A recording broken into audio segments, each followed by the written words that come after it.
very scary night for Israelis up and down the country from the north. የምዕራቡ ዓለም መገናኛ ብዙሃን እስራኤል ጦርነት ላይ ነች፣ እስራኤላውያንም ማስፈሪ ሁኔታ ላይ ናቸው እያሉ ነው።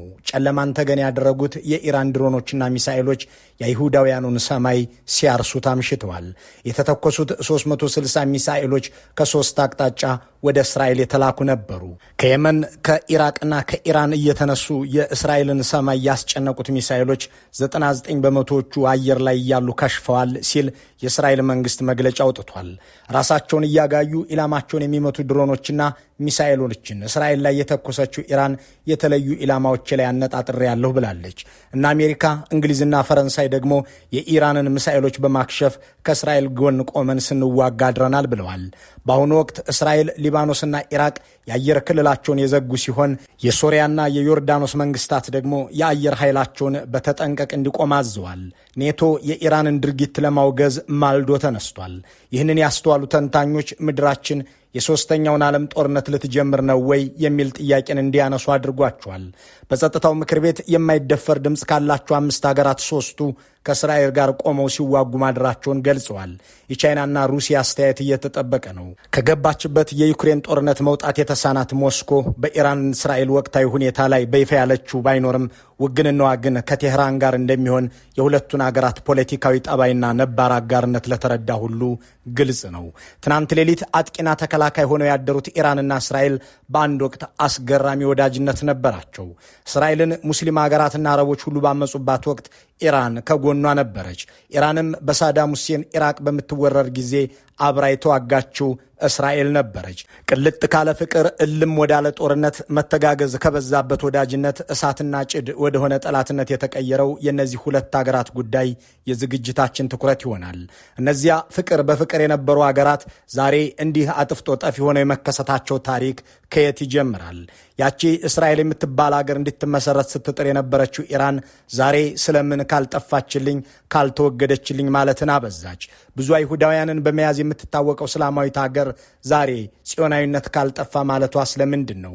በእርግጥ ይህ ግጭት ወደ የለት ጦርነት ቢያድግና ሀያላኑ አሁን የጀመሩት ጎራ ሰፍቶ ቢቀጥል እንደ ኢትዮጵያ ላሉ በጦርነትና በአምባገነናዊ አገዛዝ ውስጥ ለሚገኙ ሀገራት ምን ትርጉም ይኖረዋል?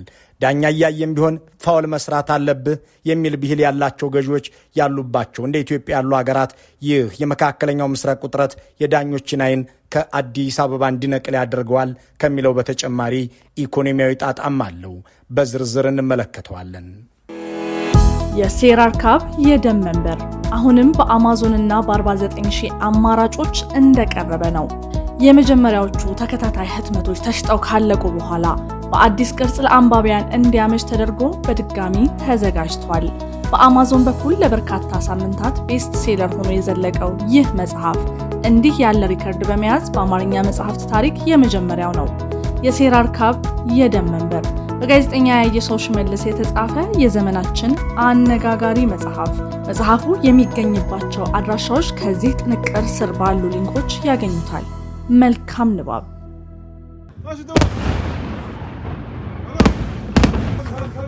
ይህ ከሶስት አቅጣጫ ከተተኮሰው የኢራን ሚሳኤልና ድሮን ጥቂቱ ነው። ትናንት ምሽት ከተላኩት 360 ሚሳኤልና ድሮኖች ውስጥ 99 በመቶ የሚሆነውን አየር ላይ አጋይተናቸዋል ያለው የእስራኤል ጦር ለመልሶ ማጥቃት መዘጋጀቱን ገልጿል። የኢራንና የእስራኤል ጸብ እንደ ሌሎቹ መካከለኛው ምስራቅ አገራት ሃይማኖታዊ ምክንያት ብቻ ያዘለ አይደለም ለሚለው ክርክር ብዙ ማስረጃ ማቅረብ ይቻላል። በአውሮፓውያን ቆጠራ በ1948 እስራኤል አገር ሆና እንድትመሰረት ድምፅ ሲሰጥ ከሙስሊም ሀገሮች ደግፈው ድምፅ የሰጡት 2 ሀገራት ብቻ ነበሩ።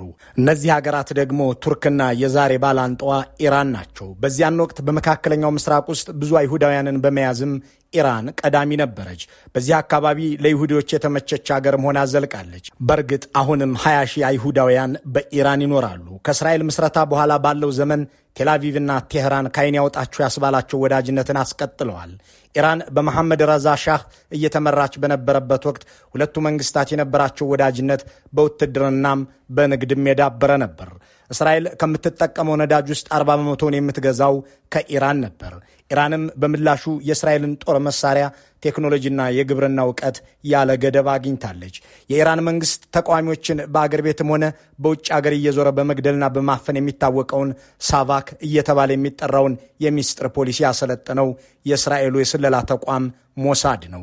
ኢራን በኢራቁ ሳዳም ሁሴን ጦርነት ሲከፈትባት እስራኤል 1500 ሚሳኤሎቿን ከቴህራን ጎን አሰልፋ ተዋግታለች።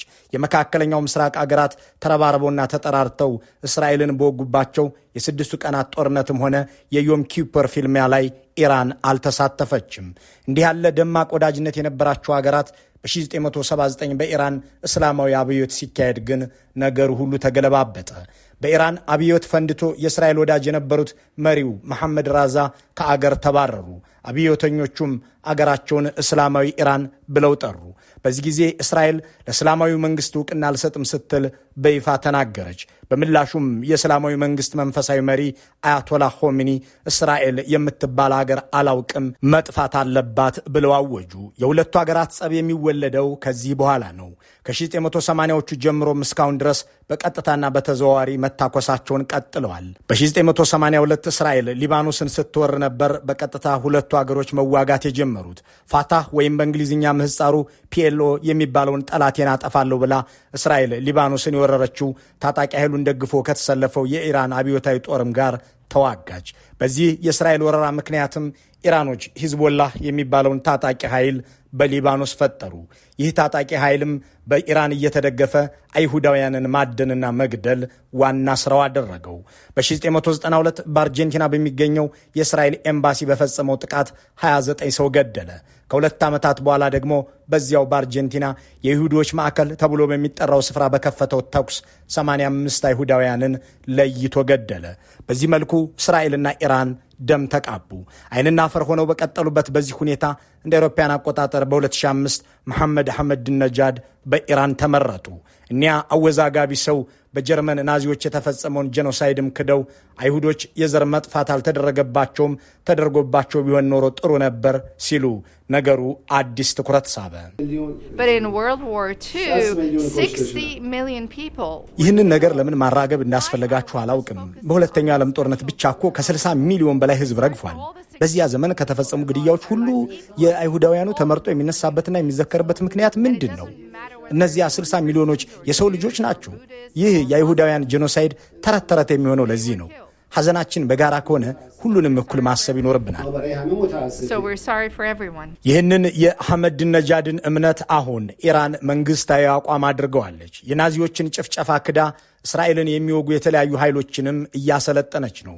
ከጋዛው ሐማስ እስከ የመኑ ሐውቲ፣ ከሊባኖሱ ሂዝቦላህ እስከ ኢራቁ ካታኢብ በጠቅላላው 8 ልዩ ልዩ ታጣቂ ኃይሎች በኢራን ስንቅ፣ ትጥቅ፣ ስልጠናና ስምሪት እየተሰጣቸው ባገኙት አጋጣሚ ሁሉ እስራኤልን ይወጋሉ። የአገሪቱ መንፈሳዊ መሪ አያቶላህ ሆሚኒ እስራኤልን መጥፋት ያለባት ካንሰር ነች ካሉ ቆይተዋል።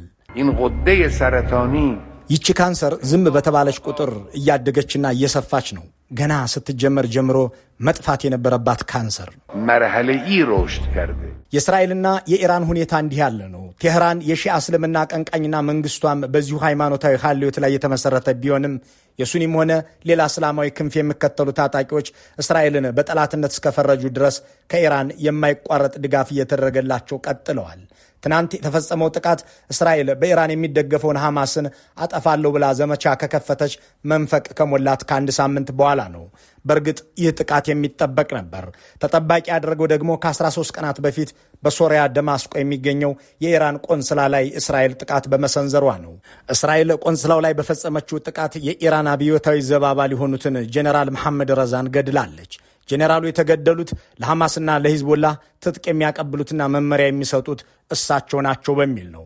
እስራኤሎች በሶሪያ ያለውን የኢራን እጅ እንቆርጣለን በማለት የፈጸሙት ይህ ጥቃት ቴህራንን አስቆጥቷል። በዚህም በቅርቡ አጸፋይን ጠብቁ ስትል ሰንብታለች። ትናንት ምሽት እንደ በረዶ ከ3 አቅጣጫ ሲዘንቡ ካመሹት ድሮኖችና ሚሳይሎች መካከል 15ቱ በትክክል ኢላማቸውን መምታታቸውን የኢራን አካላት እየገለጹ ናቸው። ምንም እንኳን እስራኤልና አሜሪካ 99 በመቶውን አየር ላይ እያለ አክሽፈነዋል ቢሉም ኔቫቲም የተባለው የአየር ሰፈር ግን መደብደቡ እየተዘገበ ነው። የኢራን መገናኛ ብዙሃን ከፍተኛ ጉዳት አድርሰናል ቢሉም የእስራኤል ጦር ግን እዚህ ግባ የማይባል ነው ሲል አጣጥሎታል። መህር የተሰኘው የኢራን ዜና ወኪል ጥቃቱን ተከትሎ ጣቢያው ከፍተኛ ጉዳት እንደደረሰበትና ሙሉ በሙሉ ከአገልግሎት ውጭ እንደሆነ ቢገልጽም የእስራኤል ጦር ግን የተተኮሱት ሚሳኤሎች በስፍራው ቀላል ጉዳት ከማድረስ ውጭ በአየር ማረፊያው ላይ ያደረሱት ጉዳት የለም ብሏል። A large scale of coordinated attack on Israel. ኢራን የተቀናጀ ሰፊ ጥቃት ከፍታብናለች። የኢራኑ አገዛዝ ክሩዝ ሚሳኤል፣ ባላስቲክ ሚሳኤልና ድሮኖችን ወደ እስራኤል ተኩሷል። በአጋሮቻችን ትብብርና በሰራዊታችን ብቃት ይህንን ጥቃት መክተናል፣ እየመከትንም ነው። እስካሁን የተተኮስብንን አብዛኞቹን ሚሳኤሎች ኢላማቸውን ሳይመቱ አየር ላይ ያሉ አጋይተናቸዋል። አሁንም የሚተኮሱብንን ሚሳኤሎችና የሚመጡብንን ድሮኖች ገና እስራኤል ሰማይ ላይ ሳይደርሱ ማክሸፋችንን እንቀጥላለን። እስካሁን ከተተኮሱብን ሚሳኤሎች ውስጥ ጥቂቶቹ በወታደራዊ ሰፈራችን ላይ እዚህ ግባ የማይባል ጉዳት ያደረሱብን ቢኖሩም አንድ ሰው ሳይገደልብን አብዛኛውን ከጥቅም ውጭ አድርገነዋል። Minor damage to a military base with no casualties.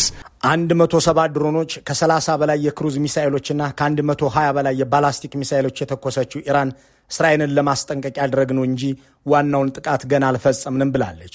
አሜሪካ እስራኤልን አግዘን ይህንን ጥቃት የተከላከልነው በጋራ ነው ስትል ተደምጣለች። የአሜሪካ ባለስልጣናት ወደ እስራኤል ተተኩሰው ከነበሩት ውስጥ ከ70 በላይ ሰው አልባ አውሮፕላኖችና 3 ባላስቲክ ሚሳይሎች በአገራቸው ባህር ኃይል መርከቦችና ወታደራዊ አውሮፕላኖች መምከናቸውን ተናግረዋል።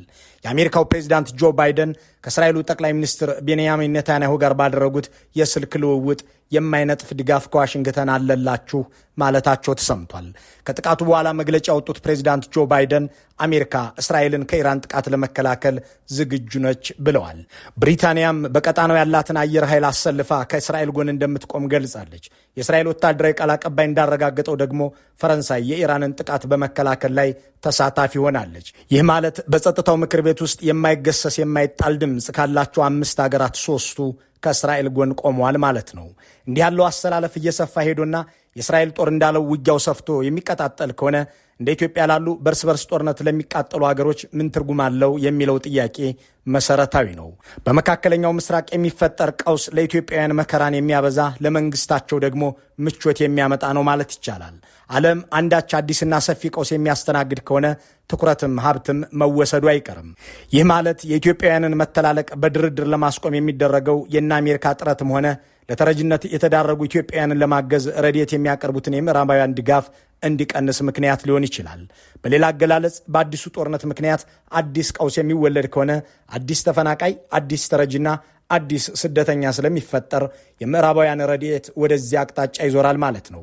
በኢትዮጵያም ሆነ እንደ ሱዳን ባሉ ሀገራት የጀመሩትን የማደራደር ስራም ችላ ብለውት ትኩረታቸውን በዚያው በአዲሱ ጦርነታቸው ላይ ሊያደርጉት ይችላሉ ማለት ነው። ለዚህ ደግሞ ከዚህ ቀደም ምልክቶች ታይተዋል። ከአሁን በፊት የኢትዮጵያ ጦርነቶች እየተካሄዱ እያለ የዩክሬንና የጋዛ ጦርነት በመሃል በመጀመራቸው የምዕራባውያኑ ትኩረት ምስራቅ አውሮፓና መካከለኛው ምስራቅ ሆኖ መሰንበቱ አይዘነጋም። አሁን የተጀመረው ግጭት ሰፋ ብሎ ከቀጠለ ደግሞ የምዕራባውያኑ ትኩረትና ሀብት ወደዚሁ አካባቢ ሊዞር ይችላል። ይህ ሲሆን ደግሞ አምባገነን ገዢዎች የሚመቻቸውን ፋታ ያገኛሉ።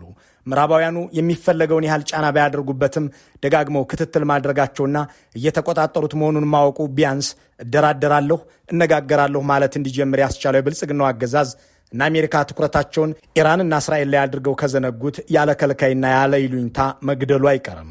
ለዚህ ደግሞ እንኳን ዳኛ በሌለበት ዳኛ እያየም ቢሆን ጥፋት መስራት ተገቢ ነው የሚል ነባር እምነት አለው። ሁለት የሚቃረኑ ግሩፖች በአንድ ሜዳ ውስጥ ኳስ ይጫወታሉ። በዚህኛው ግሩፕ ያለ በኤ ግሩፕ ውስጥ ያለ አንድ አጥቂ ሰው ኳሱን ይዞ ለማጥቃት ቢንደረደር ከሚቃረነው ኃይል ሊገጥሙት የሚችሉት ጉዳዮች ከሞላ ጎደል ይታወቃሉ። አንደኛው በብቃት በልጦ በችሎታ በልጦ ኳሱ መቀማት ነው። በብቃት የማትበልጠው ሰው አስቸጋሪ ሰው ከሆነ ሰውየው የሚያጠቃው ግለሰብ ዳኛ ሳያይ ራስህን ደብቀህ ጎንትለህ ጎትተህ ጠልፈህ ኳሷ እንድትቀር እንድትጨናገፍ ማድረግ ነው። በችሎታም ካልበለጥክ ዳኛን ደብቀህም ማስቀረት ካልቻልክ ሶስተኛው ነገር ዳኛ እያየም ቢሆን ፋውል መስራት ነው። የኢትዮጵያ ጦርነቶች ዳኞቹ ምዕራባውያን መሆናቸው ግልጽ ነው። ስለዚህ እነዚህ ዳኞች እያዩም ቢሆን ጥፋት መስራት እንደሚገባ የሚያምኑት የኢትዮጵያው ጠቅላይ ሚኒስትር ዳኞቹ ሙሉ ትኩረታቸውን ከጨዋታው ላይ እንዳነሱ ሲያውቁ ደግሞ የሚፈጽሙት ጥፋት ምን ሊሆን እንደሚችል መገመት ይቻላል። በዚህም የኢትዮጵያውያን መከራ እንዲያይልና ምስራቅ አፍሪካም የወደቁ መንግስታት መታጎሪያ እንዲሆን ሊያደርገው ይችላል። ይህንን ጦርነት ሰበብ አድርጎ አገዛዙ እንደ ነዳጅ ባሉ ምርቶች ላይ ዋጋ ሊጨምርና የአገሪቱን ሕዝብ ኑሮም የባሰ ሊያወሳስበው ይችላል። ሰፋ ያለ ጦርነት ከተጀመረም የአገሪቱን ጥቅም ሳያሰላ ከአንደኛው ወገን ዘሎ በመግባት ኢትዮጵያን የዲፕሎማሲ ቀውስ ውስጥ ሊከታት ይችላል። በመሆኑም ትናንት በቀጥታ የተጀመረው የእስራኤልና የኢራን ቀውስ አድጎ ወደ ከፋ ደረጃ ከሄደ እንደ ኢትዮጵያ ላሉ ሀገራት መከራን የሚያበዛ ለአምባገነን ገዢዎች ደግሞ ፋታ የሚሰጥ ነው ማለት ይቻላል። መልካሙን ሁሉ በመመኘት በዚሁ እንሰናበታለን።